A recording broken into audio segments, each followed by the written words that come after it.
بسم اللہ الرحمن الرحیم۔ السلام علیکم ناظرین، بریگیڈیئر صدیق سالک اپنی آپ بیتی سلیوٹ میں لکھتے ہیں، میرا جسم فوجی وضع کا ہے اور ذہن غیر فوجی ساخت کا۔ اس کے باوجود پچھلے 25 بار سے فوج میں نوکری کر رہا ہوں۔ کمال میرا نہیں فوج کا ہے، ورنہ محض جسم کے رشتے اتنے دیر پا نہیں ہوتے۔ میں ایک بنجر اور بارانی علاقے میں پیدا ہوا جہاں صرف فوجی اگتے ہیں۔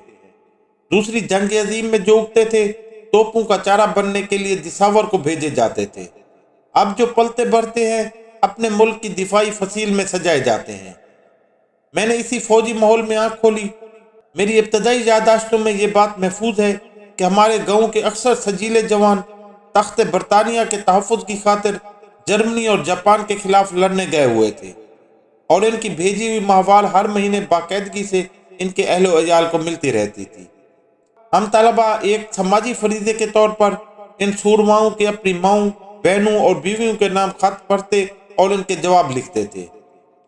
اگر کبھی خط کی بجائے تار آ جاتا تھا تو سارے گاؤں میں کوہرام مچ جاتا تھا کہ پتہ نہیں کس گھر کا چراغ گل ہو گیا ہے۔ تار کو یقیناً بدشگونی کی علامت سمجھا جاتا تھا۔ ان دنوں تار پڑھنے والے بھی بہت کم ہوتے تھے، لہذا جب تک تار پڑھوا نہ لیا جاتا سارا گاؤں ماتم کدا بن جاتا تھا۔ میٹرک میں میرے اول آنے پر ایک دوست کی طرف سے مبارکباد کا تار آیا تو ہمارے گھر میں بھی کچھ اسی قسم کا سماں بندھ گیا، لیکن خوش قسمتی سے میں اس وقت تک تار پڑھنے کے قابل ہو گیا تھا۔ پتہ نہیں آج کے میٹرک پاس کیا پڑھتے ہیں۔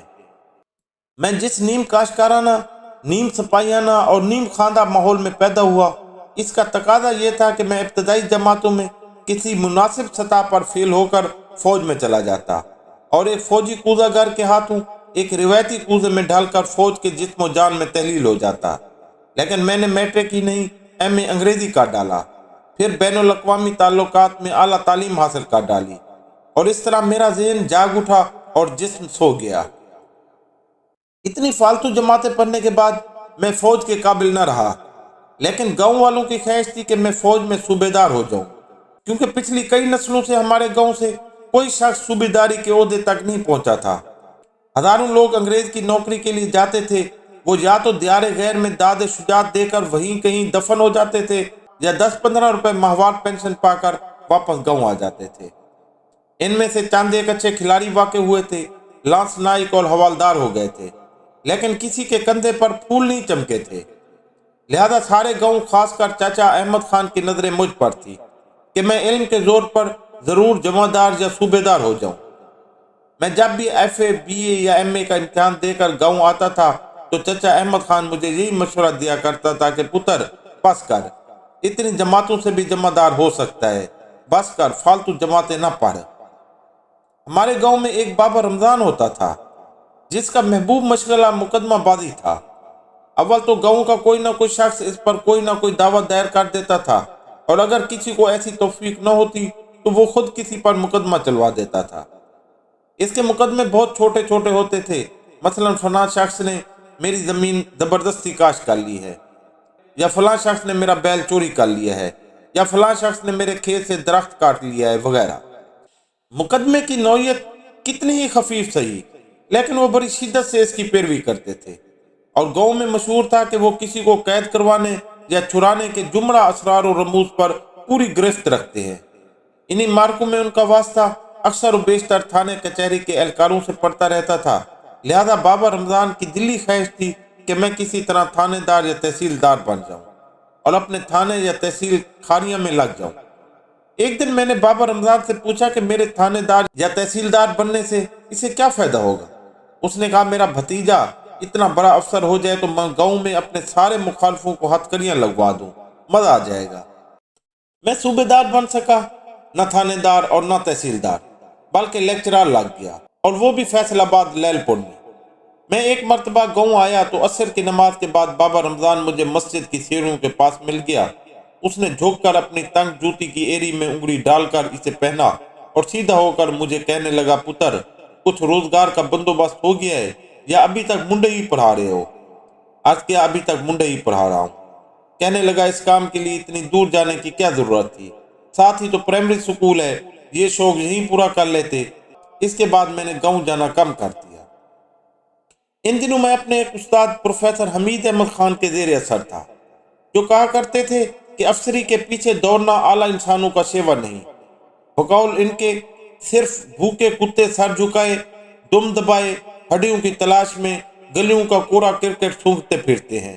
شاہین کی نظر ہمیشہ بلند ہوتی ہے، وہ بھوکا بھی ہو تو مردار پر نہیں جھکتا۔ وہ فرمایا کرتے تھے انسان کی عظمت عہدے میں نہیں، اس کے علم میں ہوتی ہے، لہذا علم پڑھو، علم پڑھاؤ، سر بلند رہو، کسی ہڈی کے لیے سر مت جھکاؤ۔ ان کے وعظ کا دوسرا حصہ یہ ہوتا تھا کہ اگر انسان کا بنیادی مقصد حصول مسرت ہے تو مسرت کے سرچشمے انسان کے بین نہیں، اس کے اندر ہوتے ہیں۔ وہ کہا کرتے تھے دنیا کا بڑے سے بڑا عہدہ تمہیں خوشی نہیں دے سکتا تا وقت ہے کہ خوشی کے سرچشمے تمہارے اندر سے نہ پھوٹیں۔ بقول ان کے جو خوشی ایک اعلیٰ ناول، ایک عمدہ نظم یا ایک اچھی غزل پڑھ کر یا لکھ کر حاصل ہو سکتی ہے، وہ اعلیٰ عہدیدار بن کر نہیں ہو سکتی۔ مجھے یاد ہے جب وہ شعبہ انگریزی کے سربراہ سے ترقی پا کر کالج کے پرنسپل بنے تو ہم چند طلباء انہیں مبارکباد دینے گئے۔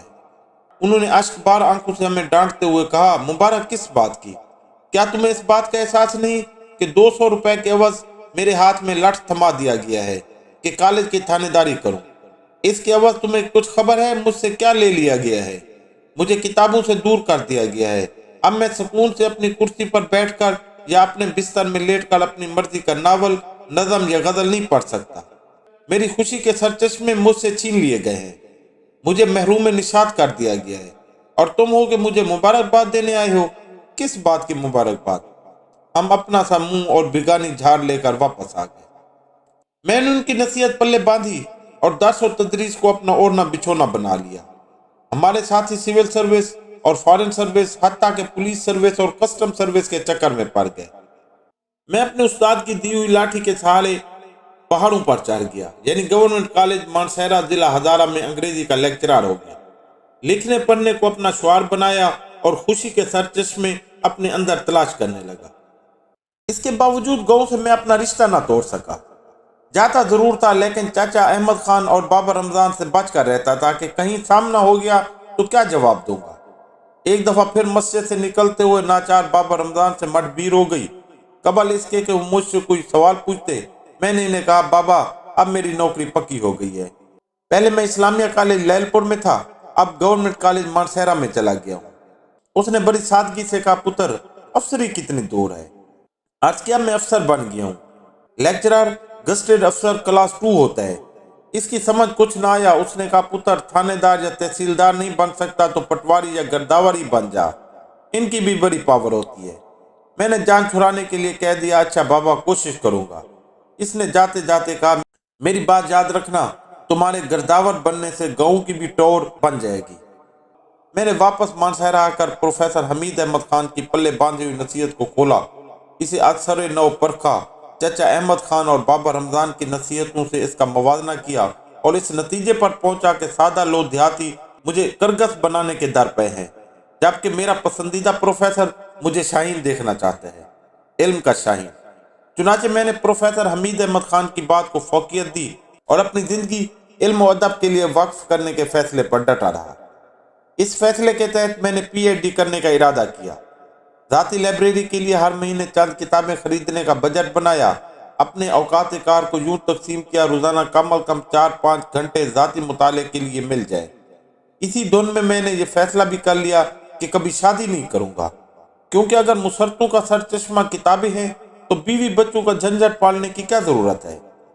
آئندہ نسلوں کے لیے اپنا نام ہی چھوڑنا ہے تو تصنیف و تالیف کے ذریعے کیوں نہ چھوڑا جائے؟ اولاد تو ناخلف بھی ہو سکتی ہے، کتابیں تو ناخلف نہیں ہو سکتی۔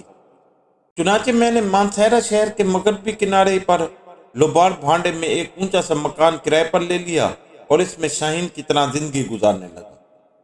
20 روپے ماہوار پر ایک ملازم رکھ لیا اور شیشے کے 4 گلاس جگ سمیت خرید لیے۔ ایک ٹی سیٹ ادھار لیا کہ اگلی تنخواہ پر قیمت ادا کر دوں گا۔ اپنے پاس ایک چارپائی اور بستر تو تھا ہی، ایک فالتو چارپائی آنے جانے والے مہمان کے لیے خرید کر رکھ لی۔ لائبریریوں کے چکر لگانے لگا، لاہور میں پرانے دوستوں اور اساتذہ کے ذریعے کتابیں منگوانے لگا۔ رفقائے کار ٹیوشن پڑھانے چلے جاتے تو میں مطالعے میں کھو جاتا۔ کچھ ہی عرصے بعد مجھ پر یہ حقیقت آشکار ہوئی کہ انسان صرف کتابوں کی محفل میں زندہ نہیں رہ سکتا.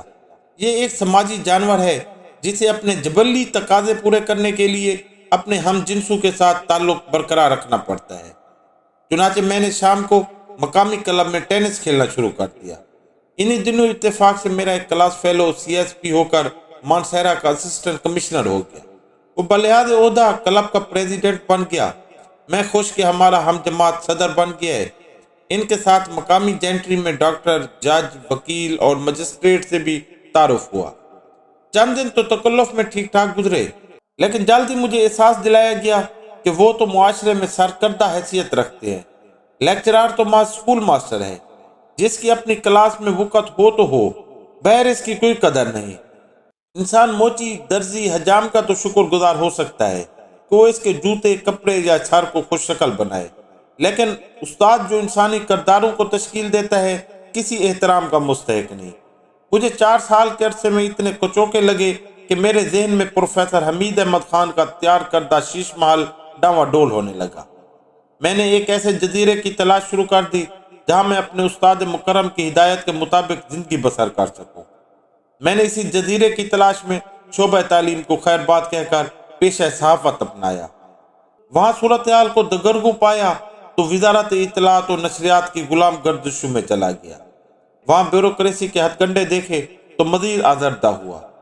میں پاکستان کے کونے میں اپنے خوابوں کا جزیرہ تلاش کرتا رہا جہاں میں سماجی تیر و نشتر سے محفوظ صرف پڑھنے لکھنے میں مصروف رہ سکوں، لیکن مجھے کہیں بھی ایسا گوشہ نصیب نہ ہوا. زندگی کے 5 قیمتی سال ضائع کرنے کے بعد میں اس نتیجے پر پہنچا کہ چچا احمد خان اور بابا رمضان ٹھیک ہی کہتے تھے. افسر بن جاؤ، صوبے دار نہیں تو تحصیلدار بن جاؤ، تحصیلدار نہیں تو گرداور یا پٹواری ہی بن جاؤ. تمہاری زندگی بھی سکون سے گزرے گی اور گاؤں کی بھی ٹور ہوگی. میں نے افسری کی تلاش میں بالآخر فوج کے دروازے پر دستک دی. پروفیسر حمید احمد خان ہار گئے، چچا احمد خان اور بابا رمضان جیت گئے. ناظرین، میں ہوں عبدالغفور رحمانی. دوران مطالعہ بہت اچھی تحریریں پڑھنے کو ملتی ہیں جو میرا دل کرتا ہے آپ سے بھی شیئر کروں. آپ کو میری یہ کاوش اگر اچھی لگے تو میرے یوٹیوب چینل ہسٹری ود رحمانی کو سبسکرائب کریں، فیس بک پیج کو لائک کریں اور اگر مناسب سمجھیں تو دوستوں سے ضرور شیئر کریں. شکریہ.